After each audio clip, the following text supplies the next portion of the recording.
اعوذ باللہ من الشیطان الرجیم بسم اللہ الرحمن الرحیم الحمد للہ والصلاة علی اہلہا اما بعد قال اللہ تعالی وتبارک فی القرآن الکریم بسم اللہ الرحمن الرحیم ورتل القرآن ترتیلا۔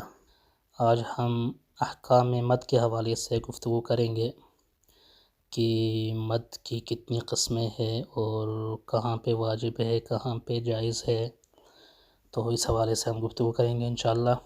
مد لغت میں طول دینے کو اور زیادہ کرنے کو کہتے ہیں، اور اصطلاح میں مد کی تعریف ہے حروف مدہ میں سے کسی ایک حرف کی آواز کو طول دینا جب ان حروف مدہ کے بعد یا حمزہ آ جائے یا سکون آ جائے۔ مد کی دو قسمیں ہیں، ایک مد اصلی یعنی مد طبیعی ہے اور دوسری قسم مد فرعی ہے۔ مد اصلی وہ ہے جو کسی سبب کا محتاج نہیں ہے، یعنی جس کے بعد حمزہ یا سکون وغیرہ نہیں آتا، بلکہ یہ مد کیا ہے اصلی ہے جو کسی سبب یعنی حمزہ اور سکون پر کیا ہے محتاج نہیں ہوتا۔ حروف مدہ تین ہے، الف مدی، واو مدی اور یا مدی۔ الف سے پہلے اگر زبر ہو تو اس کو الف مدی کہتے ہیں، جیسے قال قال، اور واو سے پہلے اگر پیش ہو تو اس کو واو مدی کہتے ہیں، جیسے یقول، اور یا سے پہلے اگر زیر ہو تو اس کو یا مدی کہتے ہیں، جیسے قیل۔ تو اس کو کس حد تک کھینچنا اور طول دینا جو ہے وہ واجب ہے۔ اصحاب تجوید فرماتے ہیں کہ اس الف مدی، واو مدی اور یا مدی کو دو حرکتوں تک جو ہے وہ کھینچنا کیا ہے، دو حرکت جو ہے یہ اس کو کھینچنا ضروری ہے۔ اور مد کی دوسری قسم ہے وہ ہے مد فرعی۔ اس کو مد فرعی کیوں کہا؟ کیونکہ یہ اصلی نہیں ہے، بلکہ اس کے بعد جو ہے ایک سبب آتا ہے، اس سبب کی وجہ سے جو ہے اس مد کو کیا ہے جناب اس یعنی حروف مدہ کو کھینچا جاتا ہے، اور یہ دو سبب ہے، یا تو حرف مدی کے بعد حمزہ آ جائے یا سکون آ جائے، تو اس وقت جو ہے اس کیا ہے جناب مد کو حرف مد کو کھینچا جاتا ہے۔ دو ہی سبب ہے کہ ایک حمزہ اور سکون، جب بھی حروف مدہ کے بعد یا حمزہ آ جائے یا سکون آ جائے تو اس وقت اس کو کھینچنا اور طول دینا ضروری ہے۔ مثالیں انشاءاللہ ہم آگے جا کے دیں گے، لیکن اس مد فرعی کی بھی دو قسمیں ہیں۔ اس میں سے ایک ہے مد متصل اور ایک ہے مد منفصل۔ مد متصل کو مد واجب بھی کہتے ہیں، کیونکہ یہ واحد مد ہے جس پر تمام قراء اتفاق بئی اس کا کھینچنا واجب ہے۔ مد متصل میں مد متصل کی تعریف یہ ہے کہ حرف مد کے فوراً بعد حمزہ آ جائے، یعنی مد اور یہ سبب جو کہ حمزہ ہے دونوں ایک ہی کلمے میں ہو تو اس کو مد متصل کہا جاتا ہے۔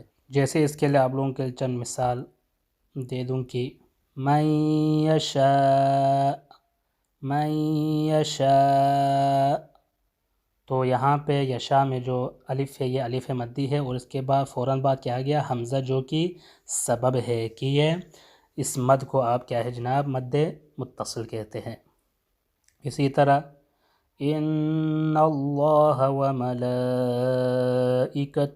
یصلون علی النبی، تو یہاں پہ والملائکہ، جو ملائکہ جو یہاں پہ الف مدی ہے اس کے فوراً بعد کیا آ گیا حمزہ آ گیا، تو یہ مد متصل کہتے ہیں۔ تو یہ مد متصل کی مثالیں ہو گئی۔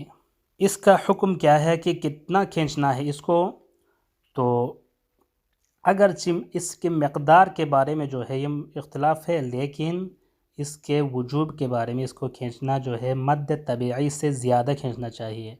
مد طبیعی جو ہم نے قال یقول قیل میں کہا دو حرکتیں، یعنی اس سے زیادہ کھینچنا واجب ہے۔ اس کے اوپر کیا ہے جناب قراء کے درمیان اجماع ہے، یعنی آپ دو سے زیادہ حرکتیں حرکت کی نسبت کھینچنا ہے، یا 4 ہو 5 ہو 6 حرکت تک آپ کھینچ سکتے ہیں مد متصل میں۔ اور دوسری قسم ہے وہ ہے مد منفصل۔ مد منفصل کی تعریف یہ ہے کہ حرف مد اور سبب جو ہے دونوں الگ الگ کلمے میں ہو، کہ پہلے کلمے میں جو ہے حرف مد ہو اور دوسرے کلمے میں سبب ہو۔ جیسے چند مثالیں مد منفصل کے لیے، بسم اللہ الرحمن الرحیم انا انزلناہ فی لیلۃ القدر، تو یہاں پہ انا پہ جو الف ہے یہ الف مدی ہے، اور یہ الگ جملہ ہے انا، اور انزلنا ایک الگ کلمہ ہے۔ تو یہاں پہ انزلنا میں جو حمزہ ہے یہ سبب ہے مد کے لیے، تو یہ دونوں الگ الگ جملے اور کلمے میں ہے، تو اس کو مد منفصل کہیں گے۔ تو اس مد منفصل کے بارے میں جو ہے یہ مشہور ہے کہ یہاں پہ آپ مد کھینچے یا نہیں کھینچے یہ جائز ہے، لیکن یہ 2 حرکت سے کم نہیں ہونا چاہیے۔ باقی جو مد متصل میں جس طرح ہم نے کہا کہ 4 حرکت 5 حرکت 6 حرکت واجب ہے وہاں پہ مد متصل میں، لیکن مد منفصل میں یہ 4 حرکت 5 حرکت 6 حرکت تک کھینچنا جو ہے یہ جائز ہے، آپ کھینچے نہ کھینچے آپ کی مرضی ہے۔ لیکن ایک بات یہاں پہ یاد رکھنے والی ہے، وہ یہ ہے کہ جب مد منفصل ایک جملے میں جو ہے یا ایک آیت میں 2 دفعہ آ جائے مد منفصل، تو ان دونوں کی حرکات کو جو ہے برابر کھینچنا یہ ضروری ہے۔ آپ ایک مد کو جو ہے 2 حرکت تک، دوسری مد کو جو ہے وہ 4 حرکت تک کھینچے، یا پہلے والے کو 4 حرکت دوسری کو 2 حرکت تک کھینچے، ایسا جائز نہیں ہے، بلکہ دونوں کے حرکات جو ہے وہ برابر ہونا چاہیے۔ جیسے ایک مثال آپ کے لیے دے دوں کہ اِنَّا أَنزَلْنَا إِلَيْكَ الْكِتَابَ، اِنَّا أَنزَلْنَا إِلَيْكَ، تو یہاں پہ اِنَّا یہ الف مدی اور انزلنا یہ دونوں کیا ہے جناب الگ الگ کلمے میں ہے، مد منفصل ہے، اور یہ حمزہ جو ہے یہ سبب ہے، تو یہ مد منفصل ہو گیا ایک۔ دوسرا انزلنا الیک، تو یہاں انزلنا کے جو الف ہے یہ بھی مدی ہے، تو یہ دوسرا کیا ہو گیا مد منفصل ہو گیا۔ تو انا اور انزلنا دونوں کی جو مد ہے ان دونوں کو آپ نے یا تو دونوں کو 2 حرکت تک، یا دونوں کو 4 حرکت تک، یا دونوں کو 6 حرکت تک کھینچنا ہے۔